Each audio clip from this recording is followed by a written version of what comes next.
योगी के एंट्री के बाद इस तरह से कयास लगाए जा रहे हैं कि क्या अब दिल्ली में बीजेपी की जीत पक्की होगी। ऐसा क्यों?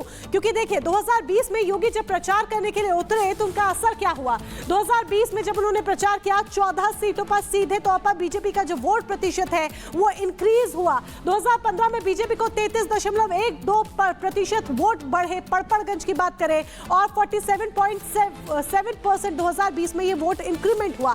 किराड़ी की बात करें 2015 में बीजेपी को 33.16% वोट इंक्रीमेंट हुआ। 2020 में भी ये बढ़कर 46.5% के करीब पहुंचा। महरौली में जब वो प्रचार करने उतरे तो 2015 में 36.17% था, लेकिन 2020 में ये बढ़ जाता है 38.48% हो जाता है। उत्तम नगर में 2015 में जो वोट परसेंटेज 33.58% था, लेकिन 2020 में ये इंक्रीज होता है और 43% पहुंच जाता है। द्वारका में 2015 में बीजेपी को 29.91% वोट मिले थे, लेकिन 2020 में ये बढ़कर 41.53% हो जाते हैं। तुगलकाबाद में 2015 में 29.70% वोट प्रतिशत था, लेकिन 2020 में ये इंक्रीज होता है 41.77% वोट मिलते हैं भारतीय जनता पार्टी को। और यही एक कयास लगाए जा रहे हैं कि 2020 के बाद अब जब 25 में योगी उतरेंगे तो तस्वीर कैसी होगी। चलिए आगे बढ़ते हैं और अब बात कर लेते हैं बाबा बागेश्वर के उस बयान की जिसमें उन्होंने सनातन विरोधियों को चेताया है। जी हाँ, बड़ी खबर आपको बता रहे हैं। महाकुंभ में बाबा बागेश्वर मौजूद हैं और वहां से उन्होंने सनातन विरोधियों को चेतावनी दी है और कहा है कि जो छेड़ेगा उसे छोड़ेंगे नहीं। हम सिर्फ देशद्रोहियों को टारगेट करते हैं, राम विरोधी, अकबर प्रेमियों के विरोधी।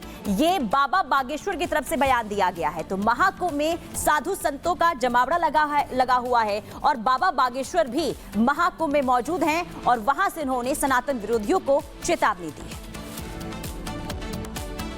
कोई साहबुद्दीन साहब उन्होंने हम पर बयान दिया कि बागेश्वर बाबा तो अक्सर हम लोगों को ही टारगेट करते हैं। ये उल्लू है। हम इतने कमजोर नहीं है कि कमजोर पे टारगेट करें यार।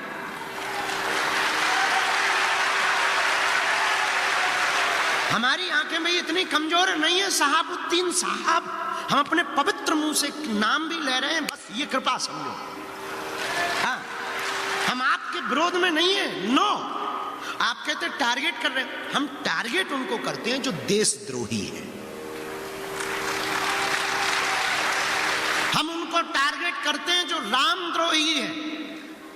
हम उनको टारगेट करते हैं जिन्हें राम से दिक्कत है, जिन्हें रघुवर से दिक्कत है और अकबर से मोहब्बत है। हम उनको टारगेट करते हैं जिन्हें संतों से नफरत है। लेकिन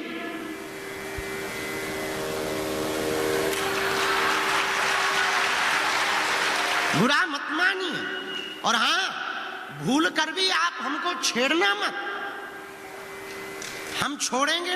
ब्रेक के बाद एक बार फिर आप सभी का बहुत स्वागत है निवा बुपा हेल्थ इंश्योरेंस स्टूडियो में। खबरों की शुरुआत करते हैं और बात सबसे पहले कर लेते हैं सैफ अली खान हमले मामले से जुड़ी इस वक्त बड़ी खबर सामने आ रही है और बड़ी खबर यह है कि अब एक नया मोड़ इस पूरे मामले में निकलकर सामने आया है। सैफ को कर्मचारी हरी लेकर अस्पताल पहुंचा था, ये सूत्रों के हवाले से जानकारी सामने आ रही है। सैफ अली खान के घर में काम करता है हरी। सैफ को लीलावती अस्पताल लेकर हरी गया था। पहले अफसर जैदी, तैमूर, इब्राहिम के नाम सामने आए थे, लेकिन अब इस पूरे मामले में एक नया एंगल, नया ट्विस्ट या फिर कहें नए किरदार की एंट्री हो चुकी है, जिसमें सैफ को कर्मचारी हरी लेकर गया था अस्पताल। ये मौनिका अब सूत्रों के हवाले से जानकारी सामने आ रही है। इनके हर बीते दिन के साथ ये जो पूरा मामला है वो उलझता ही नजर आ रहा है। बिल्कुल, हर बीते दिन के साथ ये पूरा मामला उलझता हुआ नजर आ रहा है। लेकिन ये कहे कि ये मामला उलझ रहा है या फिर सुलझने की ओर जा रहा है, कुछ भी कहा नहीं जा सकता, क्योंकि पुलिस जब तक एक के बाद एक खुलासे ना कर दे प्रेस के सामने आकर, कुछ भी कहना पूरी तरीके से मुमकिन नहीं है। पहले अफसर जैदी, तैमूर, इब्राहिम के भी नाम सामने आ चुके हैं। एक रिपोर्ट इसी पर आपको दिखाते हैं।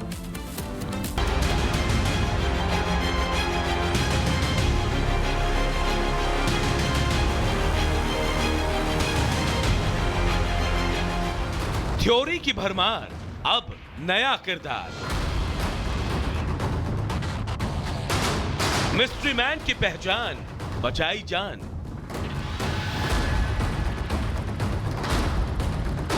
बांद्रा टू बंगाल, अनसुलझे सवाल। बॉलीवुड अभिनेता सैफ अली खान पर हमले का मामला रोज नया मोड़ ले रहा है। अब ये कहानी बॉलीवुड के किसी रोमांचक फिल्म से कम नहीं लग रही। हर दिन गुजरने के साथ कोई नया खुलासा हो रहा है, नई थ्योरी और नए किरदार सामने आ रहे हैं। अब एक ऐसे ही नए किरदार ने इस पटकथा में नया मोड़ ला दिया है। सवाल कई है, लेकिन एक सवाल ये भी कि सैफ अली खान को ऑटो में अस्पताल लेकर कौन गया। मामले की शुरुआत होने के बाद इसे लेकर कई थ्योरी सामने आई, लेकिन आखिरकार ये साफ हो ही गया कि सैफ को अस्पताल पहुंचाने वाला कौन था।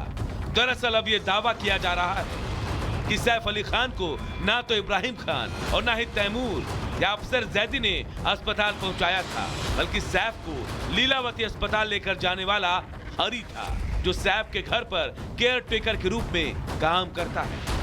वही सवाल का जवाब जानने के लिए जब रिपब्लिक भारत ने सैफ अली खान के करीबी अफसर जैदी से बात करने की कोशिश की, तो वो सवालों से बचते नजर आए। हालांकि उन्होंने दबे शब्दों में कुछ सवालों का जवाब भी दिया। I was there at the hospital. Right. I signed the administrative form. At what time? I was not checking. If the hospital has given you that time, that is the time. Medical legal report suggests. So probably that's the right time then. Right. Then That is the right time. तो सुना आपने, अफसर जैदी ने बार बार दोहराया कि वो अस्पताल में मौजूद था, लेकिन उसने कभी दावा नहीं किया कि वो सैफ अली खान को अस्पताल लेकर गए थे। हालांकि जब उनसे करीना को लेकर सवाल किया गया, तब उन्होंने क्या कहा वो भी सुनिए। I just want that whether Kareena was available at that point in time. I don't know. वही खबर है कि आज मुंबई पुलिस के प्रेस कॉन्फ्रेंस हो सकती है। दरअसल आरोपी के पास जो सिम मिली है वो बंगाल की किसी महिला के नाम पर है। ऐसे में मुंबई पुलिस ने बंगाल जाकर उस महिला का बयान दर्ज किया है और आज इसी को लेकर मुंबई पुलिस कमिश्नर कोई नया खुलासा कर सकते हैं।